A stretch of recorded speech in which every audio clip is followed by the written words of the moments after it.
علی محمد خان کو رہا کرنے کا حکم۔ عدالت نے ڈپٹی کمشنر مردان کو 8 اگست کو طلب کر لیا۔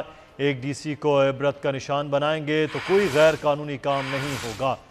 ڈپٹی کمشنر مردان آئندہ سماعت پر خود پیش ہوں، یہ کہا گیا۔ جسٹس اعجاز انور کی جانب سے پشاور ہائی کورٹ کے 2 رکنی بینچ نے درخواست ضمانت پر آج سماعت۔ سابق وفاقی وزیر علی محمد خان کی ضمانت منظور کر لی۔ پشاور ہائی کورٹ کا علی محمد خان کو رہا کرنے کا حکم۔ عدالت نے ڈپٹی کمشنر مردان کو 8 اگست کو طلب کر لیا ہے۔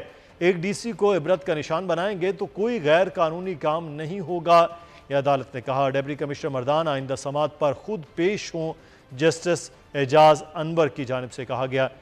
آصف شکور ہمارے نمائندے اس وقت ہمارے ساتھ ہیں۔ جی آصف، آگاہ کیجئے گا، کیا تفصیلات اس متعلق؟ دیکھیے، سابق وزیر مملکت علی محمد خان کی ضمانت جو ہے وہ اس پہ سماعت ہوئی ہے۔ سماعت جسٹس اعجاز انور اور جسٹس فضل چوہان پر مشتمل 2 رکنی بینچ نے کی ہے۔ درخواست گزار کی طرف سے علی زمان اور ندیم شاہ ایڈوکیٹ جو ہے وہ عدالت میں پیش ہوئے ہیں۔ علی محمد خان کی ضمانت منظور جو ہے وہ کر لی گئی ہے۔ عدالت نے علی محمد خان کو رہا کرنے کا حکم صادر کیا ہے۔ ڈپٹی کمشنر مردان آئندہ سماعت پر خود پیش ہوں، جسٹس اعجاز انور نے جو ہے یہ بھی حکم دیا ہے۔ ایک ڈپٹی کمشنر کو عبرت کا نشان بنائے گئے تو پھر غیر قانونی کام کوئی نہیں کرے گا۔ جسٹس اعجاز انور نے ڈپٹی کمشنر کے بارے میں یہ بھی جو ہے استفسار کیا۔ عدالت نے ڈپٹی کمشنر مردان کو 8 اگست کو طلب کر لیا ہے۔ ٹھیک ہے آصف شکور، آپ ہمیں آگاہ کر رہے تھے۔